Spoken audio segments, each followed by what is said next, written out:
La ciencia de materiales investiga fundamentalmente la relación existente entre la estructura y las propiedades de los materiales, así como los efectos que los diferentes procesados pueden tener sobre estas últimas.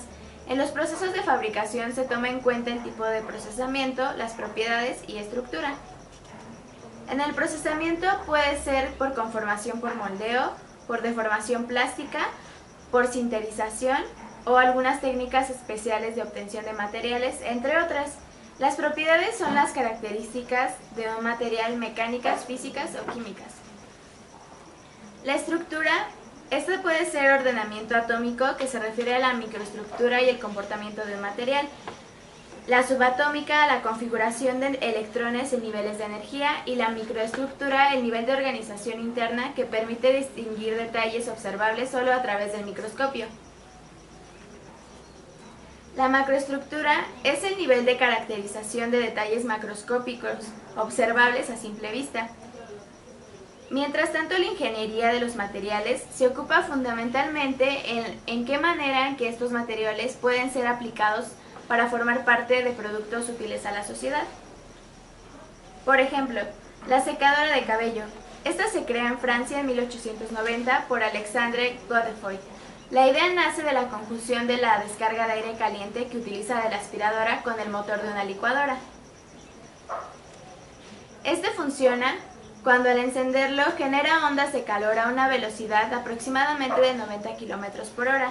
Lo hace a través de un proceso el cual incluye un ventilador y filamentos para calentar el aire de temperatura ambiente hasta los 67 grados.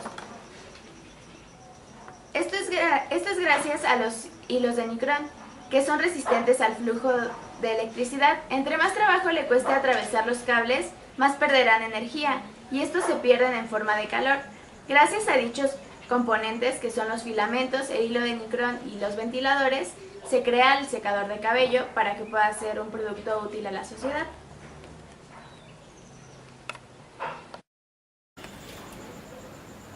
Ciencia e ingeniería de los materiales. ¿Qué son los materiales?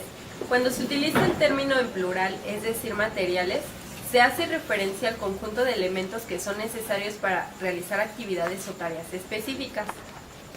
La noción de los materiales puede aplicarse a diferentes situaciones y también a espacios, pero siempre son importantes e indispensables para realizar determinadas acciones.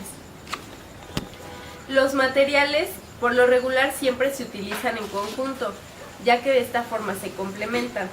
En la ingeniería se definen los materiales como sustancias con cualidades útiles que pueden ser térmicas, mecánicas o de otra clase. Los materiales se clasifican en 4 grupos. Los metales, en los cuales podemos encontrar el hierro, el acero, el aluminio, cobre, plomo, entre otros. Están los cerámicos, en los cuales podemos encontrar los utensilios de cocina. Tenemos los polímeros, que son los plásticos, uno de ellos es el PET. Y tenemos los materiales compuestos, como la fibra de vidrio. Pero vamos a clasificar y hablar de cada uno de ellos. Los metales, ¿qué son? Generalmente presentan conductividad eléctrica y térmica, resistencia alta, rigidez y resistencia al impacto, útiles en aplicaciones estructurales o de carga. Los materiales metálicos son materiales transformados mediante procesos físicos y químicos que son utilizados para fabricar productos. La gran mayoría de los metales los podemos encontrar en la naturaleza, por eso es que necesitamos someterlos a algún proceso de limpieza antes de su utilización. Después tenemos los cerámicos. Tienen baja conductividad eléctrica y térmica, a menudo son utilizados como aislantes, son fuertes y duros, aunque también pueden llegar a ser frágiles y quebradizos. Las propiedades generales de los cerámicos es que no son combustibles, no son oxidables, tienen alta resistencia, así como a la temperatura, gran poder de aislamiento térmico y eléctrico, resistencia a la corrosión y a la erosión y resistencia a casi todos los agentes químicos. Estos se dividen en cerámicos porosos o gruesos, o bien cerámicos impermeables o finos. Después tenemos los polímeros, que son producidos en la polimerización, es decir, creando nuevas estructuras moleculares a partir de moléculas orgánicas. Tienen baja conductividad eléctrica y térmica, poca resistencia y no son adecuados para utilizarse a temperaturas altas. Se dividen en termoplásticos y termoestables. Los termoplásticos son polímeros que a temperaturas altas se vuelven deformables o flexibles y se endurecen al enfriarse. Tenemos los termoestables, que son polímeros infusibles e insolubles, generalmente se encuentran como resinas. Por último tenemos los materiales compuestos.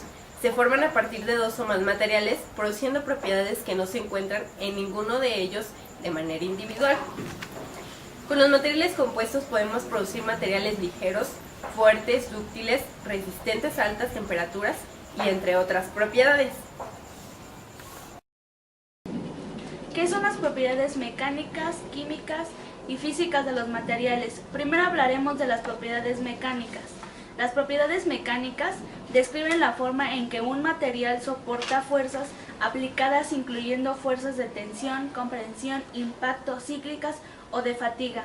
Después encontramos a las químicas, las cuales se refieren a los procesos que modifican químicamente un material. Estos se ordenan en, primero, estabilidad química. Este indica la capacidad de un elemento o compuesto químico de reaccionar espontáneamente al entrar en contacto con otro elemento o al descomponerse. Segundo, oxidación. Cuando un material se combina con oxígeno, se dice que experimenta una reacción de oxidación.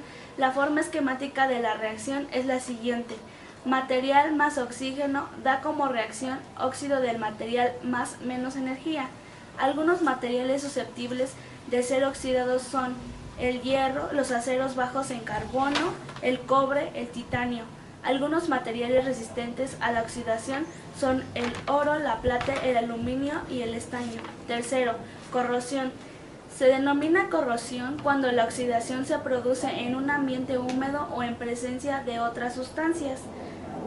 Y por último hablaremos de las propiedades físicas. Estas son aquellas que logran cambiar la materia sin alterar su composición, las cuales se ordenan en, primero, el estado sólido, el cual se produce cuando los materiales se encuentran a una baja temperatura, provocando que sus átomos a menudo se entrelacen formando estructuras cristalinas.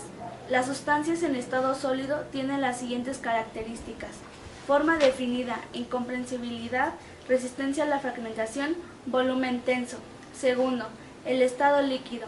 Este se produce cuando un material adquiere el punto de fusión y su principal característica es la capacidad de fluir y adaptarse a la forma del recipiente que lo contiene. El estado líquido presenta las siguientes características: fuerza de cohesión menor, toma la forma del envase que lo contiene, posee fluidez. Y el tercero, el estado gaseoso, el cual se alcanza aumentando la temperatura de dicho material para llegar hasta su ebullición. Los átomos o moléculas del gas se encuentran libres de modo que son capaces de ocupar todo el espacio del recipiente que lo contiene. El estado gaseoso presenta las siguientes características: fuerza de cohesión casi nula, sin forma definida, toma el volumen del envase que lo contiene, se puede comprimir fácilmente, ejerce presión sobre las paredes del recipiente que los contienen. Los gases se mueven con libertad. Tendencias actuales para nuevos materiales. Para comprender de mejor manera los nuevos materiales, es preciso conocer los materiales tradicionales. Como se mencionaron anteriormente, se clasifican en metales, polímeros, cerámicos y compuestos. Los materiales avanzados son nuevos materiales con funciones diferentes o bien materiales convencionales con propiedades mejoradas de manera significativa. Cada material tiene la posibilidad de volverse nuevo cuando se adoptan técnicas y procesos de fabricación nuevas. En la actualidad asistimos al desarrollo acelerado de nuevas tecnologías aplicadas a la creación de materiales. Con esto se lleva a competir a unos materiales con otros dentro del mercado por su permanencia y uso a nuevos productos. Uno de los ejemplos más claros es la evolución de sistemas de grabación que empezaron con discos de grafito, posteriormente discos de vinilo, cintas y CDs.